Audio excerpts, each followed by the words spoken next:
I used to think my graduation day would be the happiest day of my life, but right in the middle of the party, my nephew threw my cake on the floor and said, "Eat it off the ground, Aunt Amy. Mom says that's all you deserve." My mother laughed. My sister laughed. No one defended me. I just walked away quietly, without a word, while the sound of their laughter followed me out of my own celebration. That evening, my mother texted, "We're done. Don't ever come back." 1. My sister reacted with a heart. I replied, "Then tomorrow, I'm removing my name from every loan." By midnight, the family group chat exploded 100 missed calls. Have you ever been made to feel like a stranger by your own family? Tell me where you're listening from, because I truly want to know if this kind of injustice has reached someone else's heart. My name is Amelia Wilson.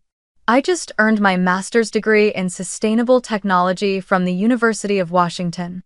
6 years of nonstop work, 2 part-time jobs, endless nights in the lab, all for this moment.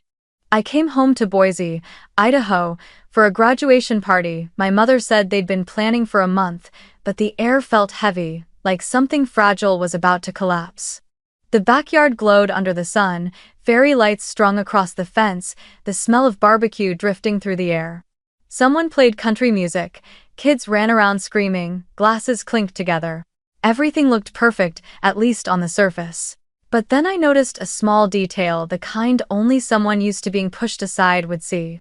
The cake that said, "Congrats, Amelia," wasn't placed at the center of the table like usual. It had been shoved to the corner, beside a stack of paper plates and a few sweating cans of soda. Amanda, my sister, sat at the center of attention, laughing brightly as she talked about her family's latest vacation in Florida. Everyone listened, smiling, engaging, as if she were the only person worth celebrating. I stood behind them, clutching my purse, trying to hide the ache of not belonging. I forced a polite smile, walked toward the cake table, and reached for a knife to cut a small piece for everyone. That's when Amanda's son Liam, 10 years old, with his mother's same sharp grin, ran up. At first, I thought he was just being playful.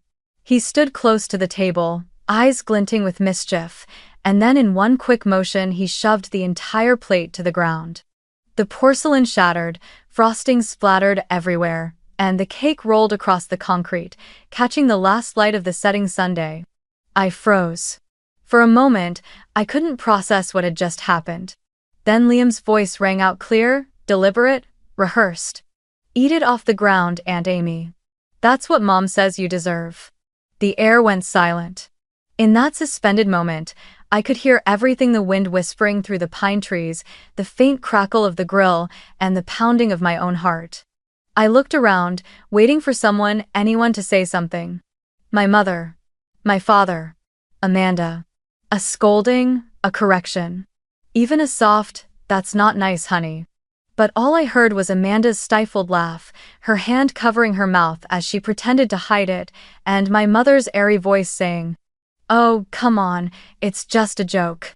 Don't be so sensitive, Amy." My father sat in his folding chair, arms crossed, eyes fixed on his phone screen, as if what had just happened in front of him was too trivial to deserve acknowledgement. That was the moment I realized they hadn't planned a celebration for me. They had planned a reminder. A reminder of where they believed I belonged. I looked down at the ruined cake melting on the ground. The words "Congrats, Amelia" were crushed beneath someone's shoe, only a crooked letter clung faintly to the pavement. In that moment, a flood of memories surged through me: the years I spent working double shifts at the coffee shop to help pay Amanda's tuition, the time I sold my old car so my parents could fix the leaky roof. Every sacrifice, every quiet effort to belong, all condensed into this single, humiliating image: a child throwing my cake on the floor while the adults laughed. Some kinds of humiliation don't need shouting. Sometimes all it takes is indifference, a look, a laugh, a silence, and your heart splits open piece by piece. I didn't say a word. No protest. No defense. No explanation. Just a deep breath, the sweetness of frosting mixed with the smoky air catching in my throat, and then I slowly untied the apron, folded it, and set it down on the table. Everyone kept laughing. No one noticed I was leaving. I grabbed my jacket, walked across the deck, each step sounding sharp against the wooden boards. As my hand touched the doorknob, my mother called after me. "Amy, don't make it a scene. It's just a kid." I didn't look back. The door opened, the late afternoon light poured over me, and I stepped outside into the Idaho wind that stung my face yet somehow felt freeing. Behind me, the laughter continued, blending with the fading notes of a country song. I drove away down the narrow neighborhood street, my mind empty as if someone had erased every good memory I'd ever tried to hold on to. Sometimes, the deepest pain isn't in the act itself, but in realizing no one in your family thinks it's wrong. I didn't cry. I just gripped the steering wheel tighter, watching the sky fade from gold to violet. And in that quiet, I knew it was time to leave them. Not just physically, but completely. As I drove toward Seattle, the streetlights stretched ahead like a faint ribbon of golden stars along Interstate 84.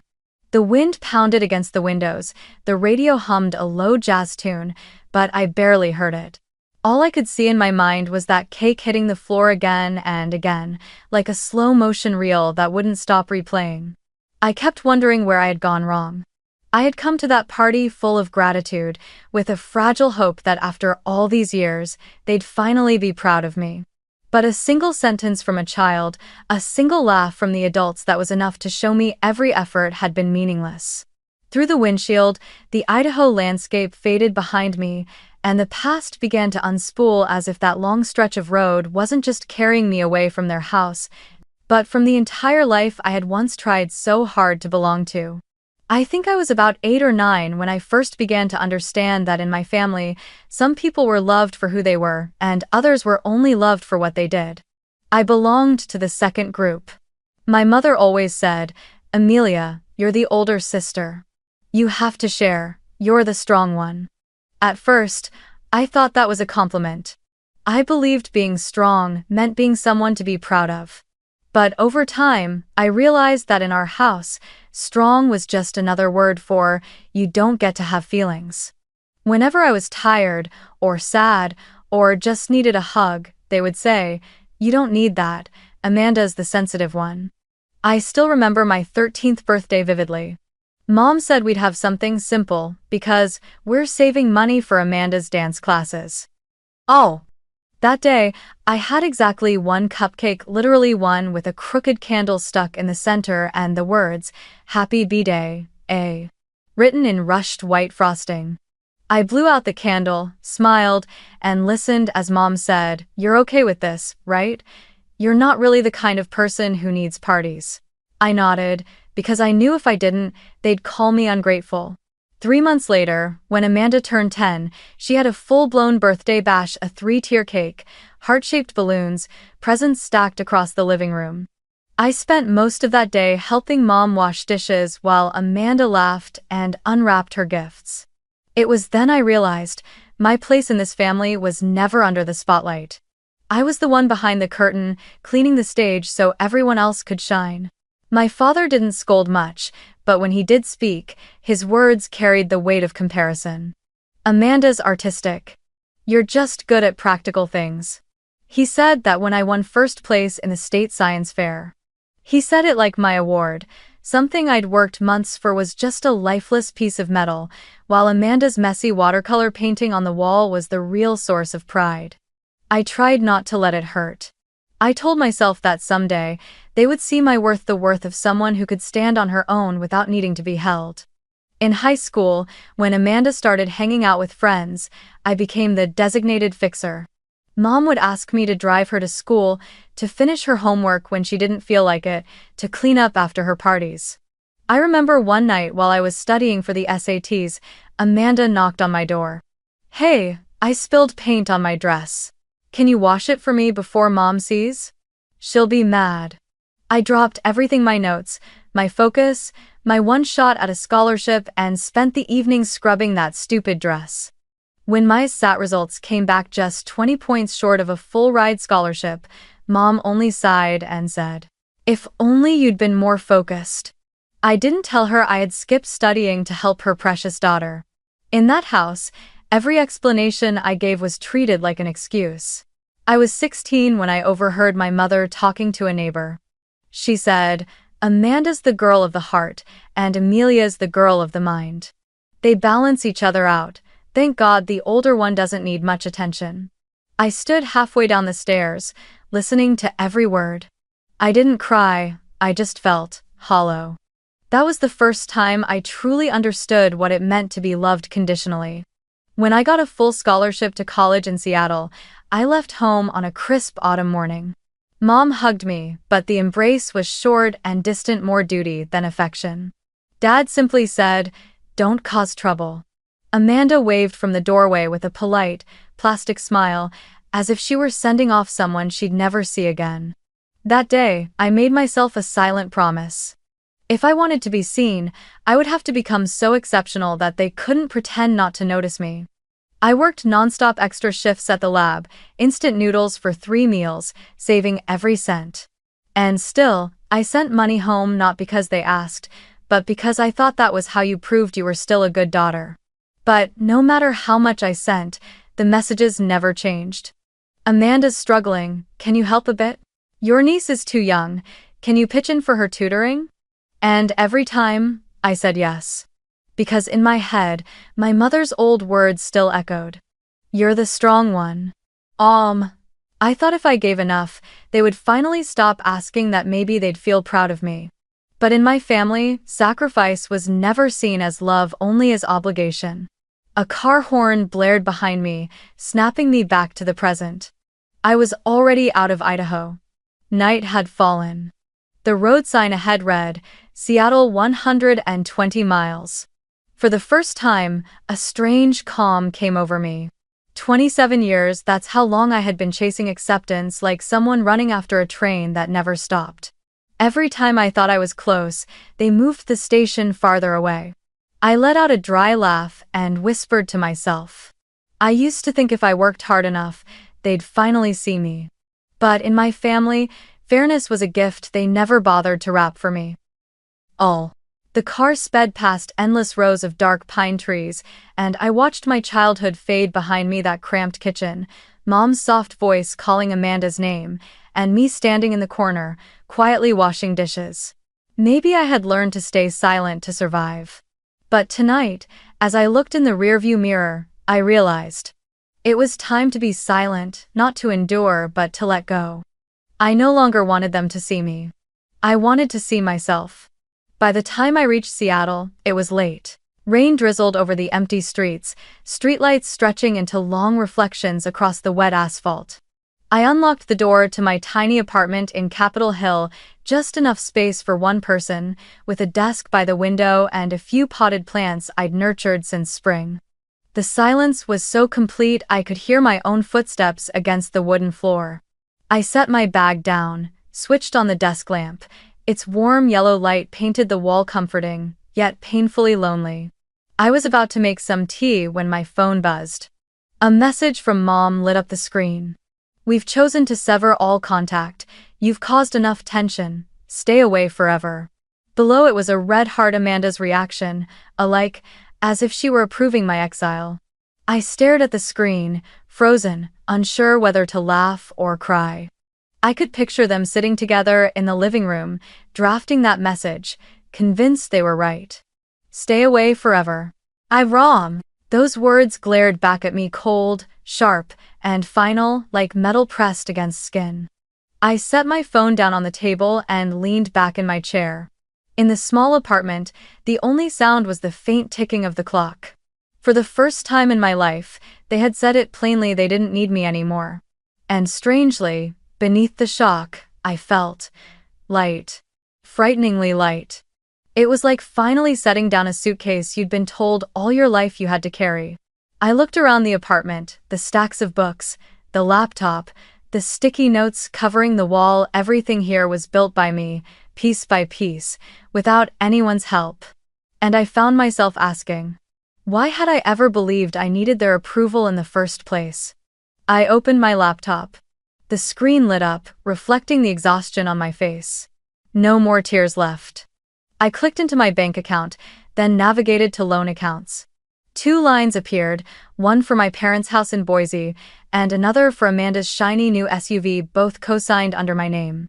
Because, as they'd once said, you have the better credit, honey, just help the family out. I remembered the day I signed those papers. Mom's reassuring voice. You're just signing, we'll make all the payments. We're family, it's what we do. And I had believed her. I always did. My cursor hovered over the numbers, the automatic monthly deductions that had quietly drained my paycheck for years. Hundreds of dollars disappearing from my account every month, no reminders, no acknowledgement, no gratitude. I leaned back and let out a quiet laugh. In my head, I could still hear Amanda's voice, Mom's voice, their laughter from the party blurring together with the image of the smashed cake on the ground. It was all the same language, really, contempt. I opened my messages, my fingers moving slowly over the keyboard. I typed one simple line, no more, no less. Removing my name from every loan tomorrow. New emoji. New explanation. I hit send, then placed the phone face down on the table. The room was still bright, but it no longer felt cold. I stood up, poured myself a cup of chamomile tea, inhaled the gentle scent, and felt my body finally begin to loosen. I didn't think about them anymore. I thought only about the one thing I could still control: my boundaries. That night, I opened my old expense notebook, the same one I'd used during grad school to track every dollar I saved. I flipped to the first page and, in black ink, wrote, "Start again." Beneath it, I added, "Freedom doesn't come from being loved by others. It comes from stopping them from draining you." Outside, the rain kept falling. I turned off the lamp, leaving only the soft glow of the laptop screen. It illuminated a small photo frame on my desk, the only childhood photo I still kept. In it, I was about 8 years old, wearing a floral dress, smiling brightly as I held the neighbor's dog. I remembered how Mom had scolded me that day for hugging something dirty, but in the picture, I was still grinning pure, untouched joy. I gently turned the frame over, face down on the desk. Not out of anger, but because I wanted to stop there. At 11:47 p.m., my phone started ringing. First it was Mom, then Amanda, then Dad. The screen kept flashing, but I didn't answer. One message after another appeared. "What are you doing? Why did you remove your name? You don't understand the consequences. Amelia, please, just listen to Mom." I read every word, then closed my laptop. In the chorus of missed calls and panicked voicemails, I didn't hear a single apology. Not one. All I could hear was fear, the kind that surfaces when people realize their backup wallet has finally cut them off. I powered off my phone, climbed into bed, and pulled the blanket up to my chest. The rain drummed softly against the window. And in that quiet Seattle night, I realized I'd finally done the one thing I'd been terrified of my entire life. I had chosen to live without needing their forgiveness or approval. Maybe that's what freedom really looks like. Not fireworks or grand gestures, but a single message, a single decision, and the absolute silence that follows. The next morning, I woke earlier than usual. Seattle was wrapped in its familiar pale gray mist, clinging to the window like memories that hadn't yet dried. I brewed a cup of black coffee, took a slow sip, and looked outside. The city was waking up, buses crawling down wet streets, people in hooded jackets crossing intersections, cafes flickering to life with soft yellow light. Peace. A kind of peace I'd never known back in Boise. But deep down, I knew today would be the day I cut the last remaining thread tying me to that old life. No more helping the family. No more, you're the big sister, you have to carry the load. No more love bound by debt and guilt. I walked into the Green First Bank branch, a 2-story glass building in downtown Seattle. The receptionist greeted me with a polite smile. "Do you have an appointment?" I nodded. "Yes, with Mr. Diaz." She led me into a small consultation office. Mr. Diaz, a man in his 50s with kind eyes behind wire-rimmed glasses, stood up and shook my hand. "Miss Wilson," he said warmly. "Please, have a seat. I reviewed the documents you emailed last night." Looks like we have a few important things to discuss about your cosign loans. I sat down, placing the folder neatly on the table. I've been taken advantage of, Mr. Diaz, I began, my voice calm but steady. I co-signed 2 loans, one for my parents' house in Boise and one for my sister's SUV. I've been quietly paying them for years because I thought that was my duty as family. But after what happened, I want to end every tie. He nodded, jotting notes in neat, deliberate strokes. I understand. We can help initiate a co-borrower liability release if you can prove you no longer reside at the property, hold no ownership interest, and that the primary borrowers remain financially active. I handed him the documents, proof of my Seattle address, my lease agreement, pay stubs, bank statements, and an email from my mother dated last year that read, "The house is ours, you just helped sign." Mr. Diaz read in silence, then looked up at me with quiet empathy. "They took advantage of your trust, Miss Wilson. Now it's time you reclaim control." He picked up the phone, called the bank's internal legal department, and said firmly, "Let's begin the release process for Miss Wilson. Co-borrower liability effective immediately." When I signed the first document, I felt my heart pounding, not from fear, but from relief. Each signature felt like a small blade, slicing through one of the invisible ropes that had bound me for years. Afterward, Mr. Diaz helped me freeze all joint accounts so they could no longer borrow or move money using my credit. In 48 hours, he explained, all linked access to your credit profile will be locked. If they try to open a new loan, the system will automatically reject it. I smiled faintly, thanked him, and stood. He walked me to the door and said softly, "You did the right thing, Miss Wilson. Sometimes protecting yourself is the only way to teach others to respect you." 01. Outside, the air was cold and sharp, but my mind felt clearer than it had in years. I stopped at a small cafe on the corner and ordered a cappuccino. When the barista handed me the cup, she smiled and said, "Have a good day." I answered with a phrase I had never quite believed in before. "I will." Meanwhile, somewhere far away back in Boise, Idaho, I could almost picture the chaos. Mom frantically calling the bank, Amanda trying and failing to log into the joint account. I didn't feel triumphant. I just felt quiet. All my life, they had controlled me with guilt. Now, I controlled them with silence. That afternoon, my phone wouldn't stop buzzing. 7 missed calls from Mom. 3 from Dad, 4 from Amanda. Not a single message asking, "Are you okay?" Only, "Why are you doing this? Do you know what you've caused?" I didn't respond. Instead, I walked along Lake Union, watching the sunlight ripple across the water. And for the first time in my life, I felt like I was breathing with my own lungs, no one else's weight in the air I took in. That evening, while I was cooking a simple dinner pasta with greens, my phone vibrated again. Not a call this time, but a notification from the family group chat. The name at the top, Wilson Family. The first message was from Mom. "How dare you ruin our credit? Do you realize what you've done?" Amanda replied almost instantly, "This is so petty, Amy. You've always been jealous."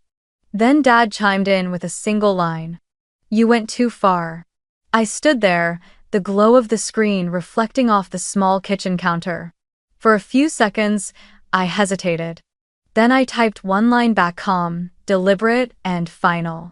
"I just stopped paying for people who laughed when my cake hit the floor." I hit send. The room fell silent. The word "seen" appeared beneath my message. Then nothing. No reply. No excuses. No laughter. Just silence. A heavy, beautiful silence. I set my phone down on the table and continued my dinner. The smell of tomato sauce filled the apartment. Outside, the sky had turned violet, the last streaks of sunlight glimmering across the lake. I ate slowly, each bite felt like closure. The closure of duty. Of fear. Of that twisted version of love I had spent years trying to preserve. I wasn't their caretaker anymore. I wasn't their safety net, their silent backbone, their invisible daughter. I was simply Amelia, a 27-year-old woman who paid her own rent, bought her own meals, and finally chose her own peace. That night, I wrote in my journal, "I don't need them to love me. I just need them not to owe me."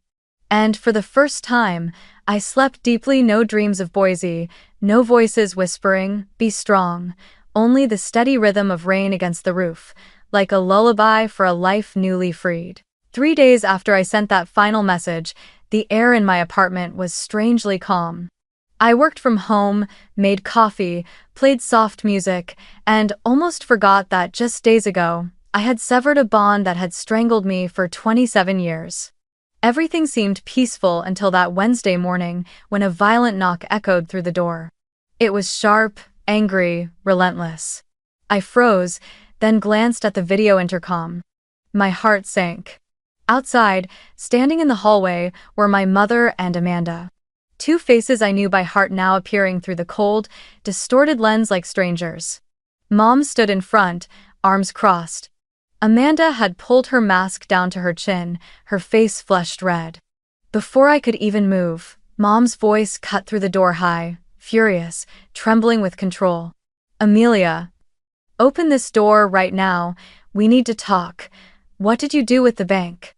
I stood still, because I knew if I opened that door, I would be swallowed whole again by the same storm that had consumed me my entire life, where every explanation I gave turned into guilt, and every tear of theirs became a weapon.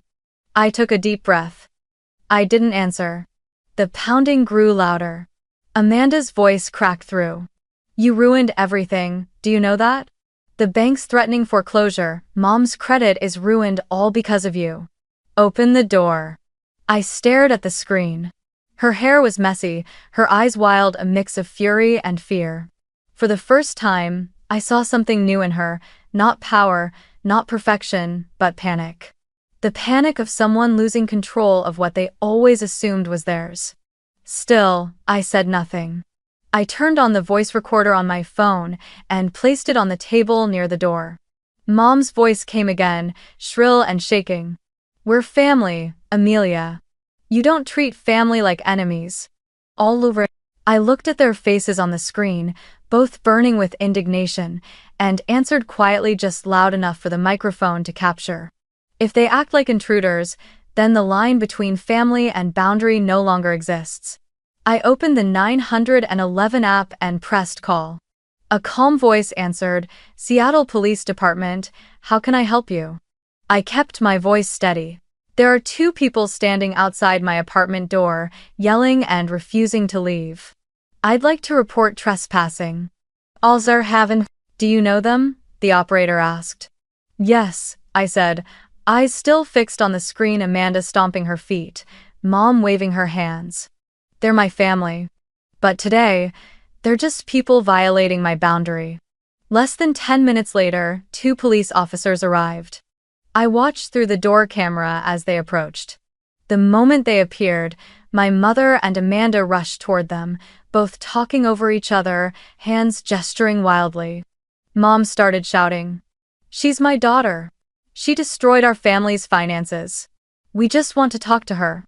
Amanda's voice broke into sobs. "She almost cost me my car. My fiancé's leaving me because of my credit score. She's heartless." One of the officers, a calm, middle-aged man, raised his hand slightly. "Ma'am," he said evenly, "this is private property. If she's asked you to leave, you need to leave." My mother's eyes flashed with anger. "She's my daughter. I have rights." The officer shook his head gently. "No, ma'am. You have rights as a mother, but not the right to trespass on an adult's property."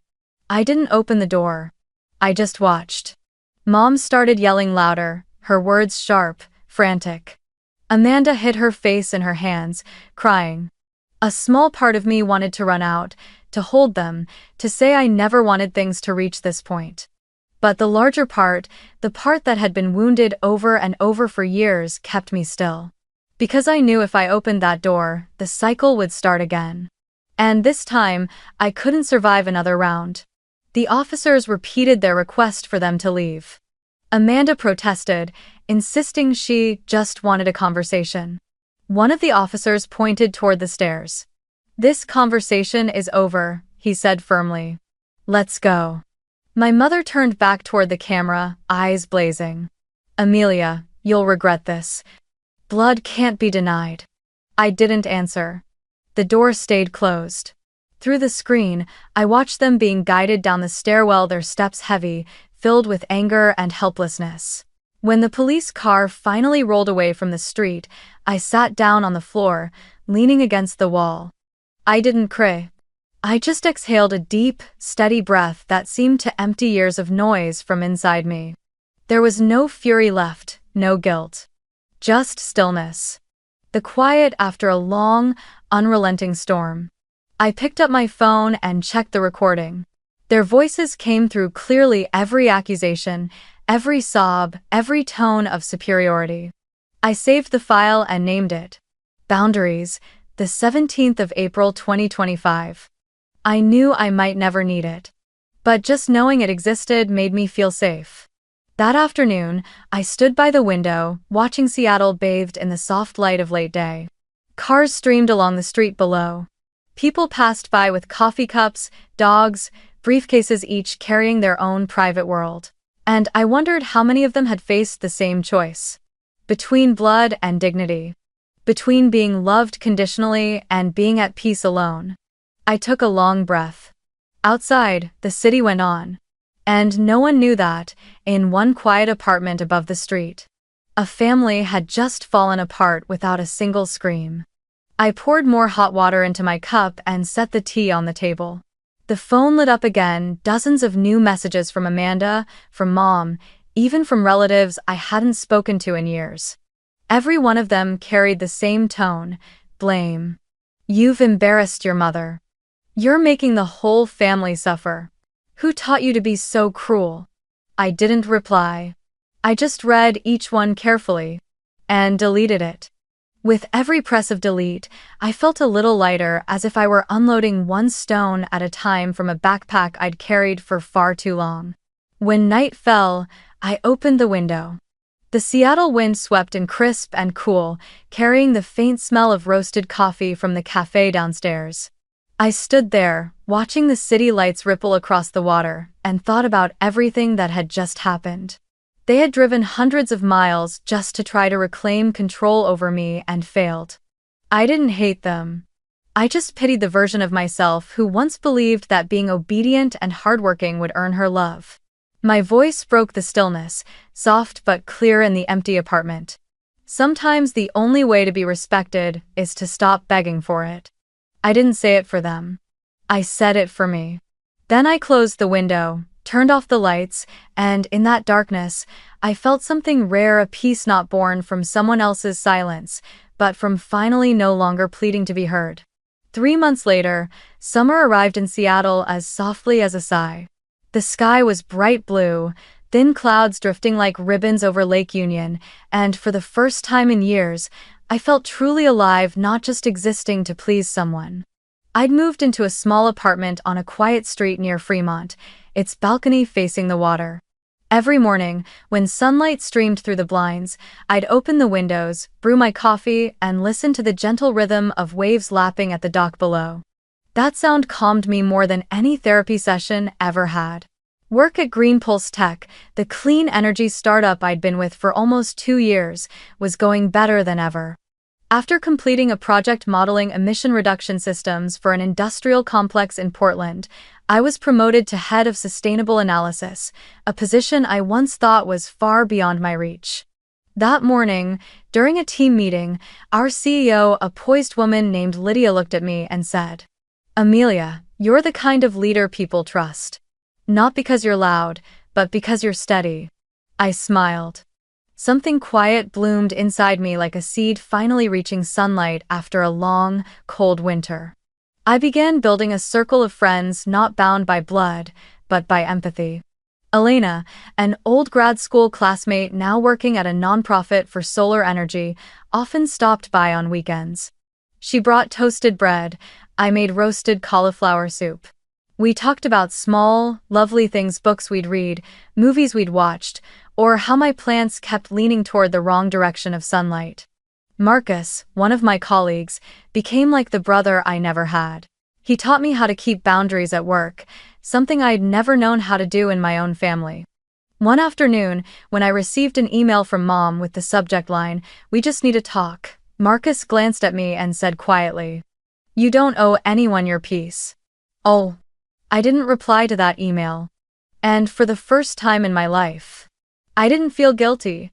My landlord, Mrs. Patel, a 60-something Indian widow who lived downstairs, brewed masala chai every afternoon and often brought me a cup. The first time I told her about my family, she just smiled a soft, knowing smile and said, "Family isn't where we're born. It's where we are seen with gentle eyes." I had never heard anyone say that before, but when she did, something inside me softened. Maybe I had found another kind of family, not one bound by blood, but by understanding. I began practicing yoga in the mornings. At first, it was just to help me sleep better. But eventually, it became part of my ritual for starting the day. I learned to breathe deeply, to release the tension in my shoulders, and to accept that silence doesn't always mean weakness. Sometimes it's strength. On quiet evenings, I started cooking again. No more lonely cups of instant noodles. I made the food I loved: pasta drizzled with olive oil, creamy pumpkin soup, or simple pancakes with honey. When I sat down to eat, I often smiled to myself and thought, so this is what it tastes like taking care of yourself. One Saturday morning, I decided to reorganize the apartment. When I reached a dusty box of old graduation items, I pulled out a photograph from that day. Not the one from the party, but the picture a friend had taken in front of the university building. I was wearing the blue gown, diploma in hand, hair tossed by the wind. My eyes were bright not because I was confident, but because I still believed my family would be proud of me. I gently placed the photo in a frame and set it on the windowsill beside a small cactus I'd bought from Pike Place Market. The cactus, with its sharp spines and quiet blossoms, reminded me of myself. Under the frame, I slipped a small card that read, "Bloom where you're no longer watered." That afternoon, Elena and Marcus stopped by. We ordered pizza, shared stories, and looked through old photos. When Marcus saw the graduation picture, he teased, "You look like you were about to conquer the world." I laughed and said, "Maybe I was just trying to survive it." The three of us burst out laughing, then fell into a comfortable silence. After a moment, Elena said softly, "You know, you don't talk about Boise anymore." Of 60. I looked out toward Lake Union, where the sunset shimmered across the water, and replied, "Because I finally stopped living there in my head." Time passed, and the old wounds slowly began to close. Not because I forgot, but because I stopped touching them every day. Sometimes, a strange number would flash on my phone, or I'd get a short message from Mom. "We're struggling with the house. Call me, please." I would read them and then fold them away. I knew that if I went back, I would lose the very thing I had fought to find. The quiet peace inside myself. Now, I choose serenity over obligation. One late night, while tidying up my desk, I found a small note I'd written the day I met with Mr. Diaz at the bank. "Freedom isn't revenge, it's clarity." I smoothed the edges and pinned it back onto the wall. Right beside it was a photo of me, Elena, and Marcus on our trip to Oregon, the three of us standing on a mountain peak, hair whipped by the wind, laughing freely. Looking at it, I realized something quietly profound. I did have a family now, only this time, it was one I didn't have to ask permission to belong to. Before bed, I sat by the window, watching the city glitter below. In the distance, little boats floated across the dark water, their lights flickering like fireflies. I took a sip of tea and smiled. No anger. No sadness. Just gratitude. It had taken me nearly 30 years to understand that not everyone who shares your blood is your family. Sometimes, family is the people who never make you apologize for existing. And as the night wind brushed past my face, I whispered to myself, "Welcome home, Amelia." By my 4th month in Seattle, life had settled into a quiet rhythm. Mornings began with yoga, afternoons were spent working, Evenings meant books or coffee with friends by the lake. Everything felt peaceful finally, truly peaceful. Until one Monday morning. I opened my laptop and froze. My inbox was overflowing. Nearly every subject line said the same thing. Are you okay? At first, I didn't understand. Not until Elena sent me a screenshot. It was a Facebook post from a profile named Linda Wilson. My mother. The post read in large, bold text. Sometimes the child you trust the most ends up betraying you. Amelia stole from her parents and destroyed our credit. Some people never learn gratitude.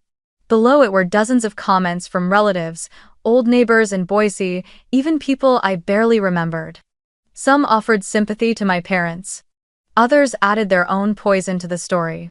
And then there was one comment that stopped me cold. I heard she used her parents' money to buy that fancy apartment in Seattle, pretending it was funded by her startup. Guess we know the truth now.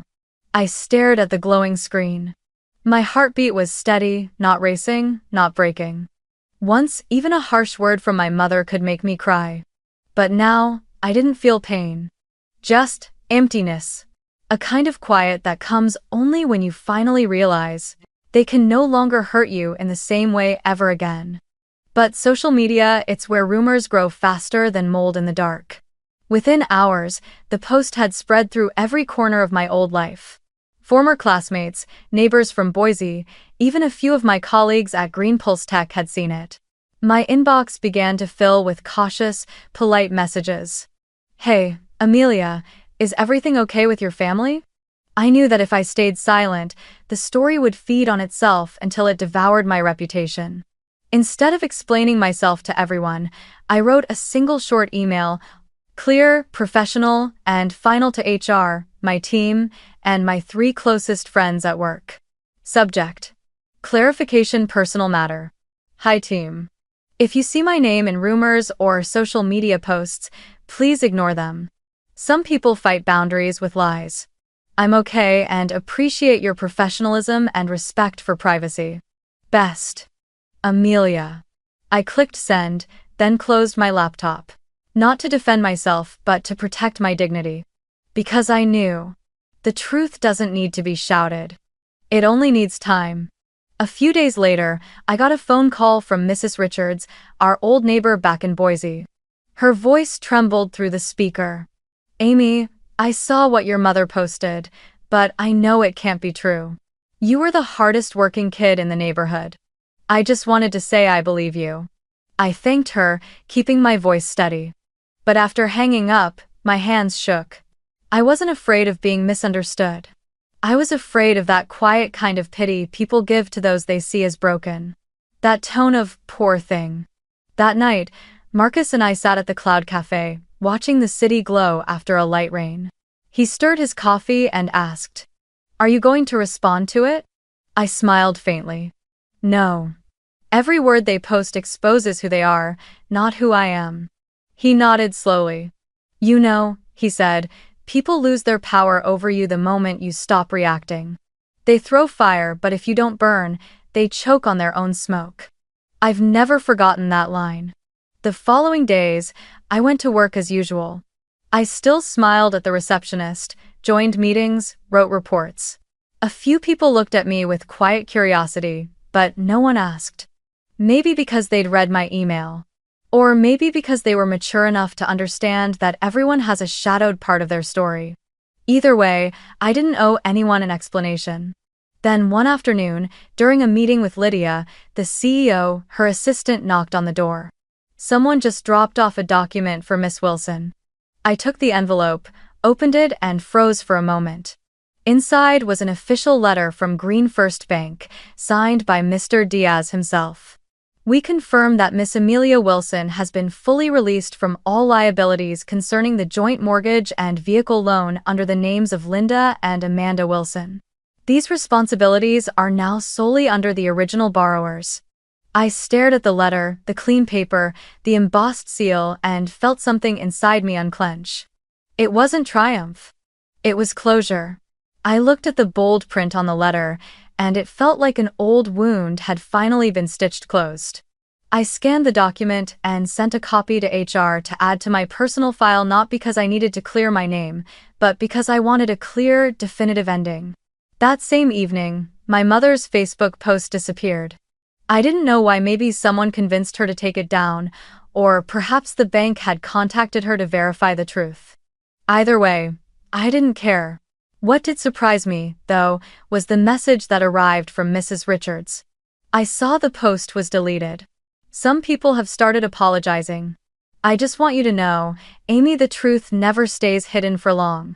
I read it, exhaled slowly, and replied, "Thank you. All I want is peace." Over the next few days, my phone grew silent. No more midnight calls. No more angry texts. No more fabricated stories. I knew it wasn't because they'd realized their mistakes.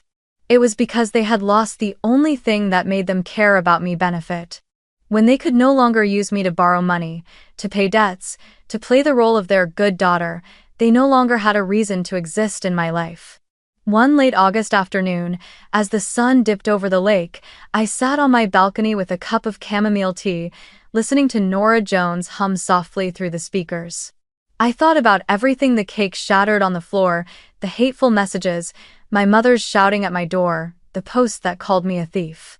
All of it felt like waves that had once crashed violently against me, but had now receded, leaving only calm water behind. I smiled faintly and whispered to myself, "Silence isn't weakness, it's the storm they never realized they lost." That night, I cleaned my desk. The graduation photo still sat beside the little cactus. I picked up a pen and added one more line to the old note on my wall. When people stop benefiting from your kindness, that's when you learn who ever loved you at all. Then I pinned it back up between project outlines and energy system diagrams, a quiet reminder to myself that family isn't the place where you must apologize for living truthfully. And sometimes, your silence is the loudest form of resistance. When I turned off the lights, the apartment glowed softly in the amber hue of the city. Outside, Seattle shimmered alive, awake, free. And me, the woman once branded the thieving daughter. I finally lived as who I truly was. Not proving, not defending, just being. In absolute peace. A year had passed since the day I severed every tie. Time has a strange way of healing. Not by making you forget, but by teaching you that pain no longer has the right to control your life. I had learned to live slowly, to stop reacting to everything, to simply exist in quiet mornings where sunlight filtered through white curtains and sparrows fluttered outside my window. My life had found its balance, work was steady, my health good, and the people around me, Elena, Marcus, Mrs. Patel, had become the kind of family that doesn't ask you to prove you belong. I no longer thought much about Boise. Until one early autumn morning, when the leaves outside had just started turning soft orange, and an email appeared in my inbox. Short, only one line, but it made my heart pause for a beat. From David Wilson. Subject: Your mother. Your mother fell. She's resting at home. She asked if you'd be willing to talk.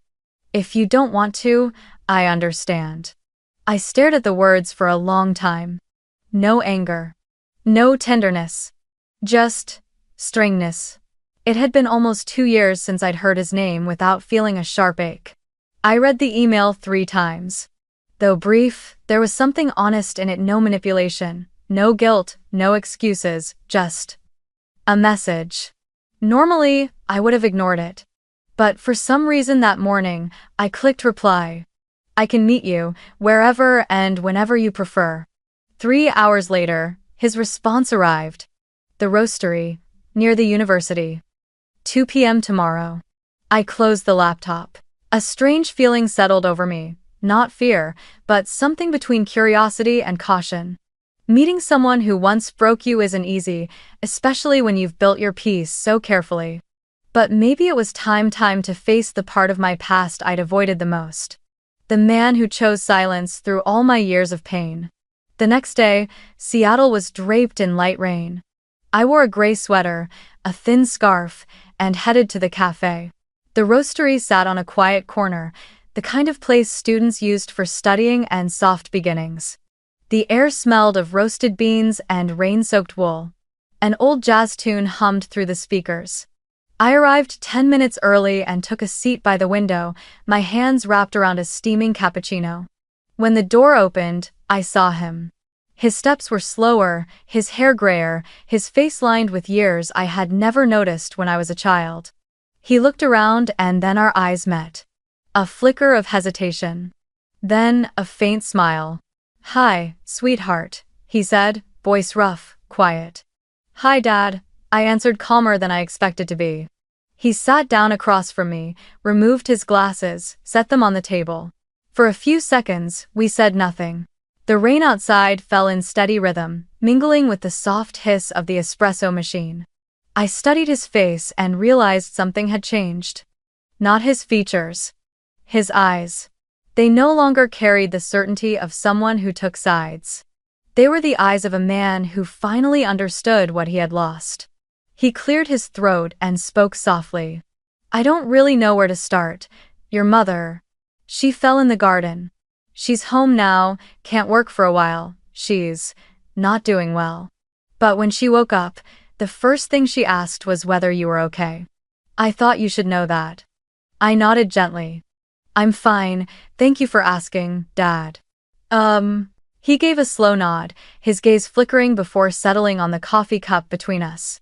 "I went back and read some of your old messages," he said. "That line, removing my name from every loan tomorrow. I've thought about it a lot. I realized I was wrong to let them treat you the way they did. I know your mother and Amanda went too far, and I said nothing. That silence, that was my greatest mistake. I stayed quiet. If he had said those words a few years ago, I probably would have cried. But now, they simply fell into a sealed part of me that no longer bled." I looked at him and said quietly, "I don't need an apology, Dad. I just need respect as an adult, as a person. I spent most of my life trying to prove I wasn't ungrateful. Now I just want to live without having to prove anything at all." He looked at me for a long moment, then nodded, his voice low. "I understand. And I'm glad you found your own life. I just want you to know I've been following your work.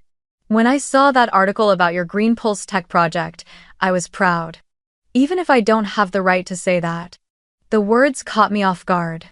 A part of me wanted to believe him, another part held back, cautious.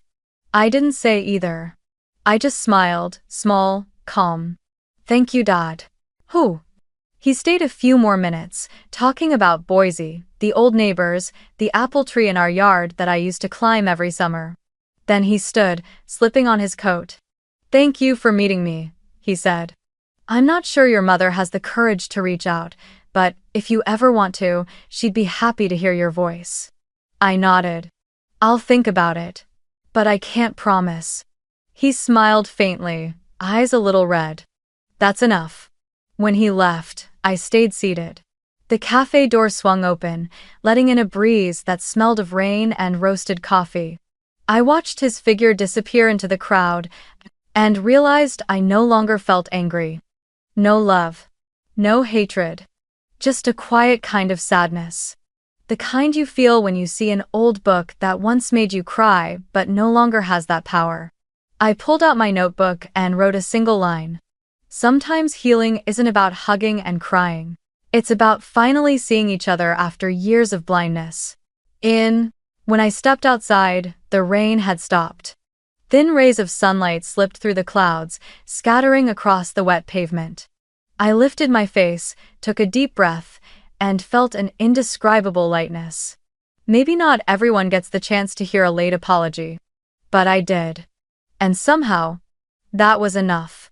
That night, when I got home, I opened the window. The scent of wet wood drifted in from the rain. On the shelf, my little cactus had bloomed a single white flower. I touched it gently and smiled. It struck me then. Some things can still blossom, even after being forgotten for far too long. Later that evening, Seattle was bathed in a pale, golden light. The sunset lingered as if time itself didn't want to leave. I stood on my balcony, a cup of chamomile tea warming my hands, watching Lake Union shimmer with the last reflections of the day. In the distance, a ferry horn echoed, and the soft sound of waves brushed against the shore, a quiet farewell from the Sunday. It had been nearly a year since that afternoon with my father, and life had remained steady. I hadn't spoken to my mother again, nor reached out to Amanda. But within me, there was no anger left, only stillness, full and calm, like the lake before me. I set my tea on the small wooden table and opened my laptop. On the screen were notes for our team's new project, a citywide emissions monitoring system. Rows of numbers, graphs, and plans filled the page, each line carrying a truth I understood deeply now. Real change doesn't come from complaint, it comes from building something new with your own hands. Maybe that's exactly what I'd done with my life. As I adjusted a line of data, my phone buzzed softly. A message. The sender's name made me pause, Amanda. I couldn't remember the last time she'd reached out. Maybe it was the day the police had asked them to leave my apartment. The screen glowed in the golden dusk. I hesitated, then opened it. I'm sorry, for everything. Just 6 words. No explanations. No excuses. No begging. I stared at the message for a long time. My heart didn't tighten, and the old pain didn't rise. There was only a quiet, passing tenderness like a breeze brushing by. I knew it must have taken her something, pride, courage, or maybe exhaustion to type those 2 words. And I also knew it didn't change anything. But it didn't need to. I smiled faintly, set the phone down, and left the message unread but unerased. Then I opened the small black journal beside my laptop and wrote one simple line in ink. Forgiveness doesn't always need a reply. Because forgiveness isn't reopening the door for someone to return. It's closing it gently, so you no longer have to stare at the wound. I closed the journal and felt a strange, quiet warmth spread through me. As if I had just finished the last page of a chapter I once thought would never end. Outside, night began to settle. The high-rises lit up one by one, their reflections scattering across the lake like thousands of shattered mirrors. I stepped onto the balcony, the wind carrying a faint saltiness from the water, weaving through my hair. Below, the hum of traffic mingled with distant music from a bar down the street. Life went on, not pausing for anyone, not waiting for anyone to return. I leaned against the railing and looked down at the city, the same city that had once witnessed me break apart, and later, watched me rebuild myself piece by piece. I thought back to the day I left Boise empty-handed, terrified, clinging to the fragile hope that somewhere out there, life could be kinder. Now, I no longer search for kindness in others. I've learned how to create it within myself. As the last trace of daylight faded, I felt a perfect stillness settle inside me. I didn't need validation. I didn't need apologies. I didn't need anyone to come back. All I needed was to know I had chosen right. I didn't seek revenge. I didn't try to prove anything. I simply walked away, and that, more than anything, is what made me free. I closed my laptop, turned off the lights, and let the apartment sink into the soft glow of dusk. My footsteps were gentle against the wooden floor as I returned to the balcony. The evening air was cooler now, but it no longer made me shiver. I looked toward the horizon, where the sun had completely disappeared behind the skyline, and whispered to myself not as a declaration, but as an acceptance. I once thought family was where you had to return. But sometimes, it's simply where you have to leave to finally become yourself. I closed my eyes and took a deep breath, feeling it mingle with the lake's briny air. In that moment, I was no longer the girl who stood silent beside a shattered cake, nor the woman burdened by conditional love. I was simply Amelia Wilson, a woman who had finally found enough self-respect to choose herself. And as the first star flickered over the Seattle sky, I smiled quietly, peacefully. There was nothing more to say. Because every story, no matter how painful, can end in peace. If you're brave enough to let go.